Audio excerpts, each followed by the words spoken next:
जय गुरुदेव। आज इस सत्संग में हम आपको बड़ी ही अनोखी कहानी सुनाएंगे। इस कहानी को आप सभी प्रेमी भाई बहन पूरा सुनिएगा। बड़ी ही विचित्र कहानी है। जी हाँ, 4 सुंदर युवतियाँ सामने जब खड़ी होती हैं महात्मा जी के, तो क्या होता है यह इस सत्संग में बताया गया है। आप इस सत्संग को पूरा सुनिए। जय गुरुदेव। एक बार एक महात्मा जंगल में अपनी साधना में विलीन थे। कुछ समय बाद आपकी आंख खुली तो क्या देखते हैं, 4 सुंदर युवतियां सामने खड़ी हैं। महात्मा जी ने उन युवतियों से कहा, तुम लोग कौन हो और इस वियावान जंगल में क्यों खड़ी हो और कहाँ रहती हो? बाबा जी की बातें सुनकर युवतियाँ बोली, हम यहीं आपके साथ रहते हैं। बाबा जी बोले, मैंने तो आज तक तुमको देखा नहीं और अनेकों वर्ष से मैं यहाँ साधना में रत हूँ। इस दरमियान कोई भी मनुष्य, स्त्री या पुरुष मुझे नजर नहीं आए। मुझे खोलकर साफ साफ बताओ, तुम कौन हो और मेरे पास कहाँ रहती हो? उनमें से एक बोली, बाबा मैं बुद्धि हूँ और मेरा निवास मस्तिष्क में है, मैं वहीं रहती हूँ। दूसरी बोली, हे महात्मन, मेरा नाम लज्जा है और मेरा निवास स्थान आँखें हैं, मैं आपकी आँखों में निवास करती हूँ। अब तीसरी बोली, हे साधु, मेरा नाम दया है, मैं हृदय में निवास करती हूँ, अर्थात मैं आपके हृदय में वास करती हूँ। अब चौथी का नंबर था, वह बोली, हे महात्मन, मेरा नाम शक्ति है और मैं सर्वार्ग शरीर में निवास करती हूँ, अर्थात मैं आपसे सारे शरीर में समाई हुई हूँ।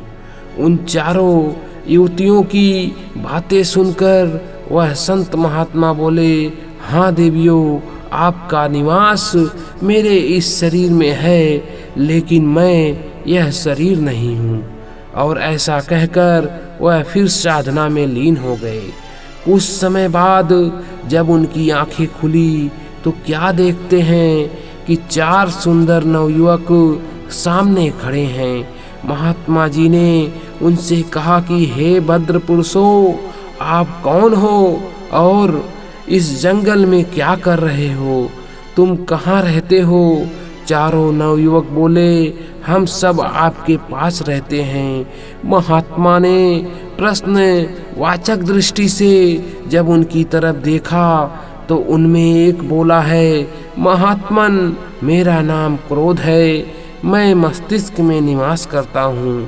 इस पर क्रोध ने कहा, हे महात्मा, जब मैं आ जाता हूँ तो बुद्धि चली जाती है, अर्थात क्रोध के समय बुद्धि नष्ट हो जाती है। अब दूसरा युवक बोला, हे महात्मा, मेरा नाम काम है, मेरा निवास स्थान आँखों में है। इस पर महात्मा बोले, आँखों में तो लज्जा रहती है। हाँ, आपने ठीक कहा, जब मैं आ जाता हूँ तो लज्जा शर्म चली जाती है और मनुष्य माँ बहन पत्नी की पहचान खो देता है। तीसरे भद्र पुरुष ने कहा, महात्मा, मेरा नाम लोभ है, मैं हृदय में निवास करता हूँ, परंतु हृदय में तो दया निवास करती है, फिर तुम कैसे? महात्मा बोले। इस पर लोभ ने कहा, जब मैं आ जाता हूँ तो दया दूर चली जाती है। अब चौथे की बारी थी। उसने कहा, मेरा नाम मोह है, मैं संपूर्ण शरीर में निवास करता हूँ, परंतु शक्ति के सामने तुम कैसे ठहरते हो? नहीं महात्मन, मेरे आने पर शरीर शक्तिहीन हो जाता है। महात्मा जी ने कहा, तुम सब ने ठीक कहा, तुम सब मेरे शरीर में ही वास करते हो, परंतु मैं यह शरीर नहीं हूँ, मैं इन सब के परे हूँ। अविनाशी हूँ, ऐसा कहकर पुनः अपनी साधना में लीन हो गए।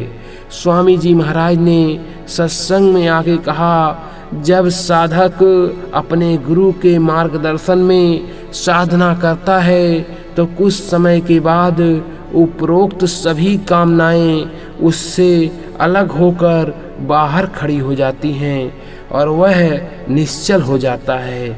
उसे ज्ञान प्राप्त हो जाता है कि वह उस प्रभु की एक बूंद का अंश है और बाकी सब जड़ वस्तु है। वह शाश्वत है।